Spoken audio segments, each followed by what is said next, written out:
You cannot deal with the question of terrorism without dealing with the question of politics. It's not a question of private or only a personal decision. Terrorism deals with bigger issues, bigger questions. And entering a project like that means entering a sort of political sphere. As it has been mentioned, the fact that HaBima has been performing in occupied territories, in settlements, etc. This is a very political statement from the National Theatre to enter this collaboration. Can you talk a little bit about your reflection about that before we sort of open up a little bit? Maybe I'm not a person of principles. Maybe I'm trying to see what is right in each situations. And this opportunity, I was in doubt, and I have been thinking, but still I feel that we have an important project together, linking very different theaters with very different experiences, and that is of more value than, I am not so clear, but you know, it's not so easy to explain also. It's I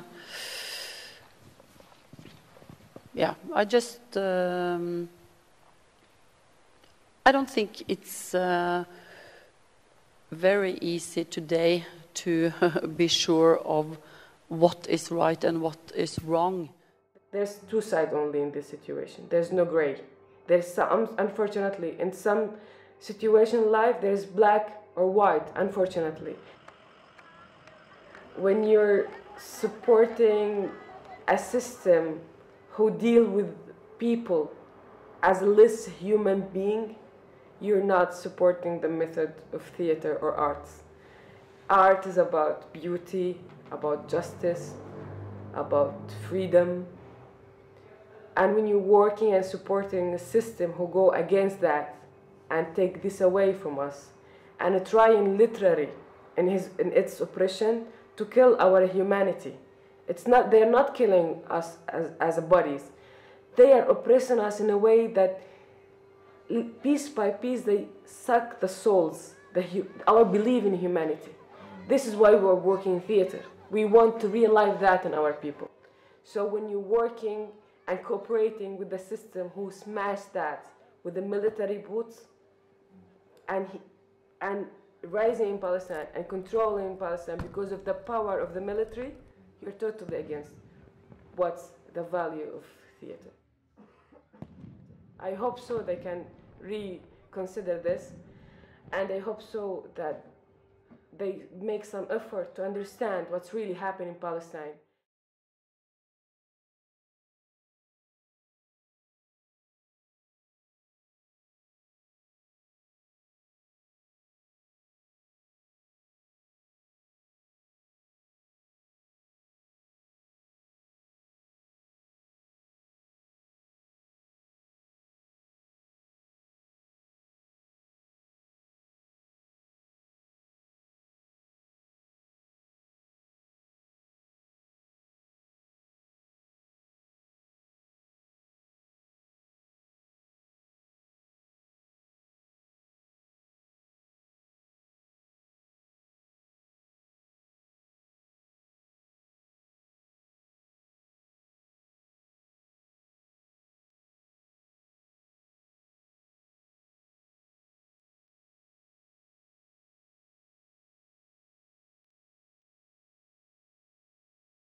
بتبلش تحط 50 ناعمة قديش عدسيين؟ 80 ايه 70 70 ناعمة و80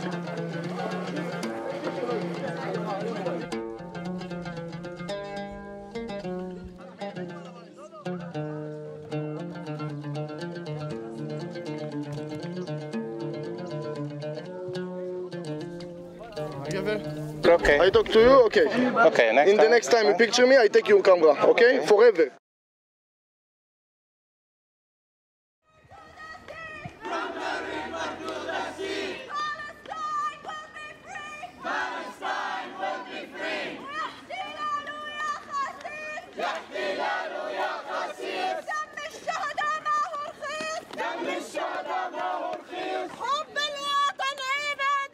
حب الوطن عبادي 1 2 3 4 1 2 3 4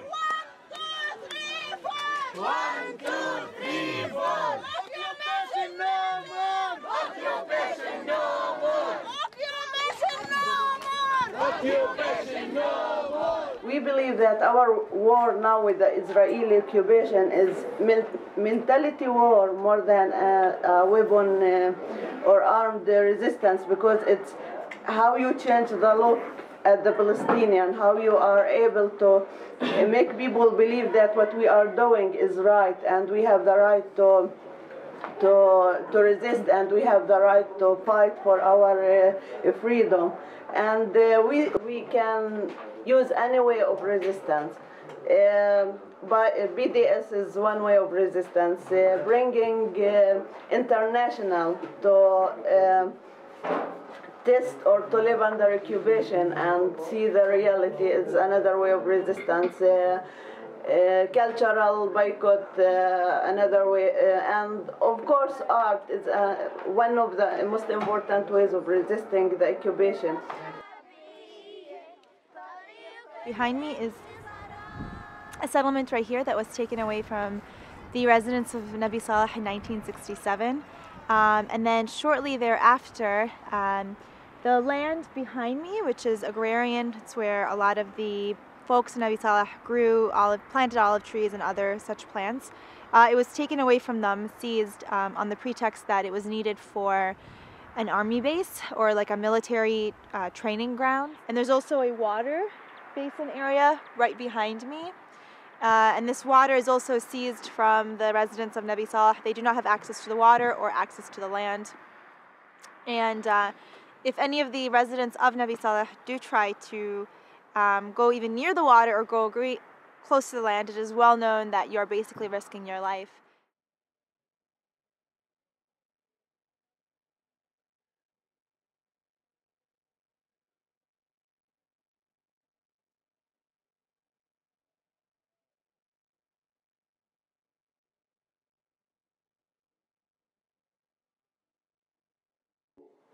We want to grow our children in peace. We want to build the best future for our children and their children. We want the same right as anyone in the world. If you can't be free if I lose my freedom. And as I told you, is an opportunity to your duty and your responsibility for our suffering, which is part of your decision to solve the problem of the Holocaust. We believe that we must make a global struggle. You can do a lot in your country. Boycott the Israeli product, put a pressure on your government not to be with the criminal, not with the victim. And we believe that to build the future, we must free our mentality. And we believe in the Jesus message that you must love your enemy.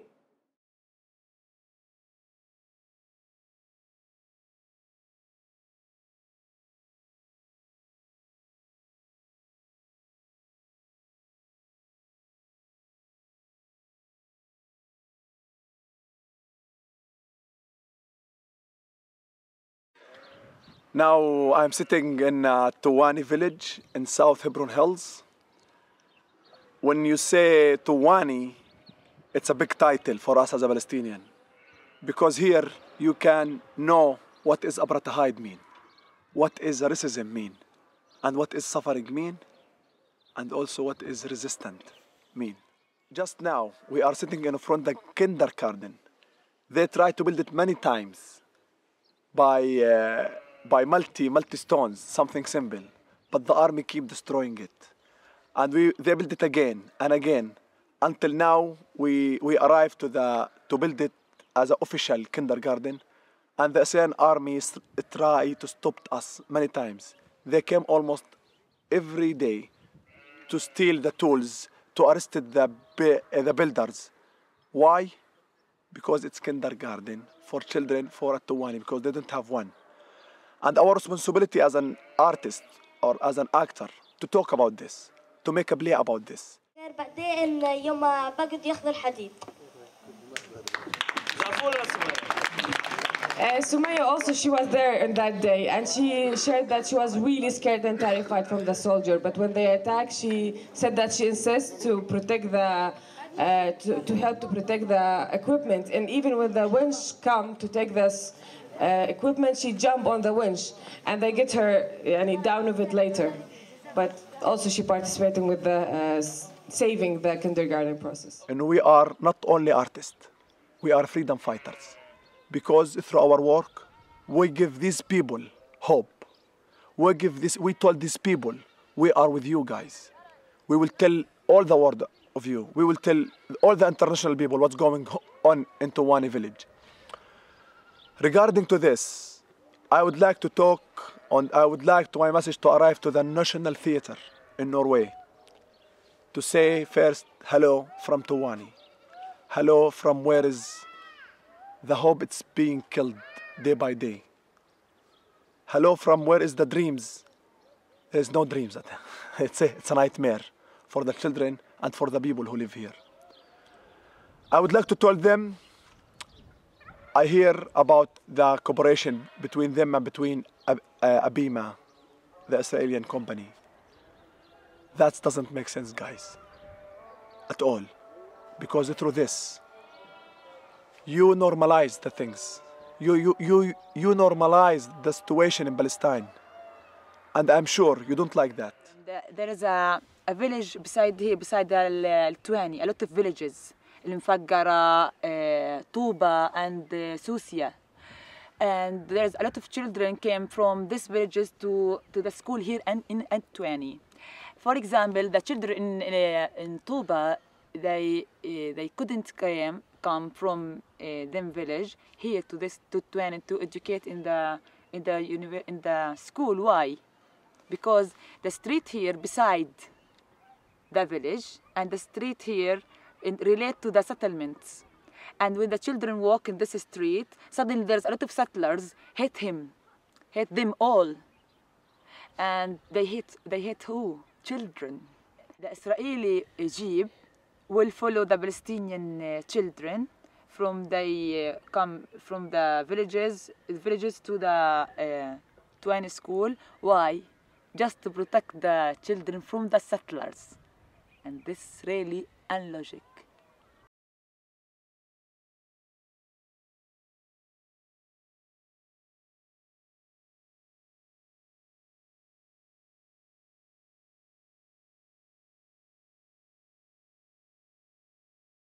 This village of Atwani experiences frequent attacks from the settlers. Children, old people, people of all ages are physically attacked by these settlers. These settlers want the land cleansed of Palestinians, so these attacks are an attempt to make life unbearable for the indigenous Palestinian inhabitants so that they are forced to move to other places.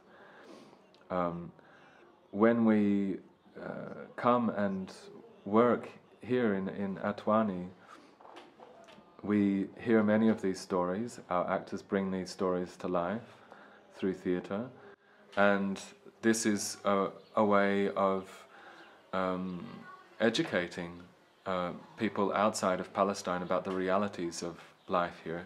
It's also a way of joining people in their struggle to remain here on their traditional land. Now, when HaBima chooses to come and perform in the settlement, they are supporting the presence of those settlers, the choice of those settlers to come and colonize Palestinian land, and not only to appropriate and colonize this land, but to engage in this extremely hostile campaign to ethnically cleanse the land of Palestinians.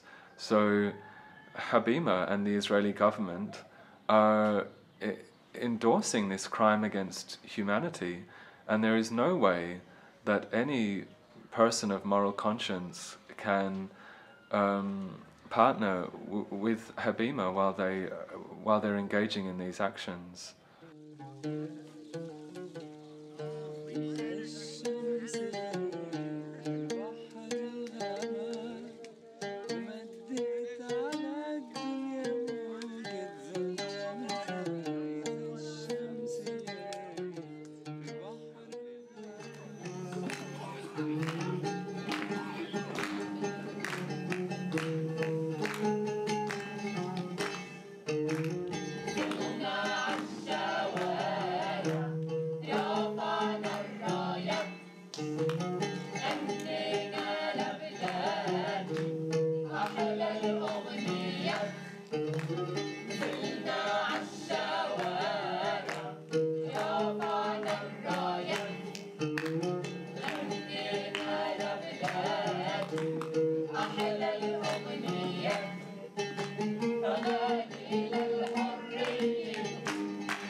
My name is Ofer Naiman. I'm an Israeli citizen, and I've been active in the BDS campaign and in other campaigns against Israel's apartheid against the Palestinian people.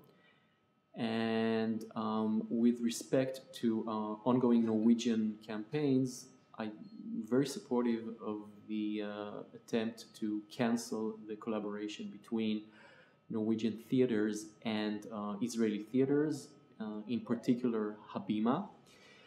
HaBima and other major Israeli theaters, they perform in illegal Israeli settlements, and they also collaborate with the Israeli Ministry of Foreign Affairs. That means that they serve as propaganda agents for the Israeli government, and eventually this comes at the expense of Palestinians suffering from Israeli policies.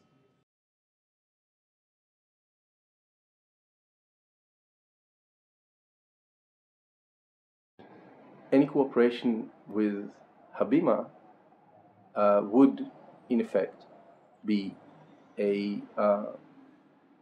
cooperation with a breach of international law.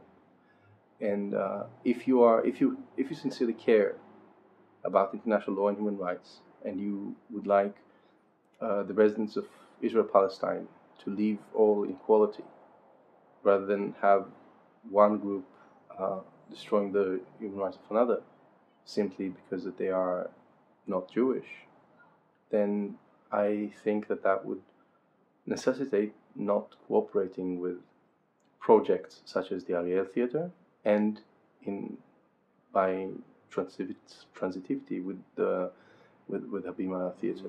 The human rights situation in the occupied Palestinian territories is very serious, and we see a large amount of human rights violations, and we see very serious human rights violations that are committed by Israeli security forces in connection with the occupation of the area.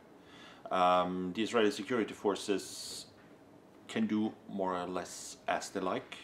They act with almost complete impunity. Sometimes there are investigations when Palestinians are obviously arbitrarily killed by Israeli soldiers, but they happen very, very seldom, and they very, very seldom lead to any disciplinary measures, let alone punishment of Israeli soldiers. So this is kind of the starting point, is that Israeli security forces in the occupied territory have the message, have a kind of rain check to be able to do whatever they think is necessary to keep the Palestinians down. And this is the second element. It is quite obvious that the security operations have this objective, to keep the Palestinians down and to make sure that the illegal Israeli settlements in the, on the West Bank are completely secured and can do whatever they like. This begins with killing Palestinian demonstrators, or at least seriously injuring them. Over 8,000 have been injured by rubber bullets and tear gas, which is used in abundance, also against children. Of these 8,000, 1,500 at least were children.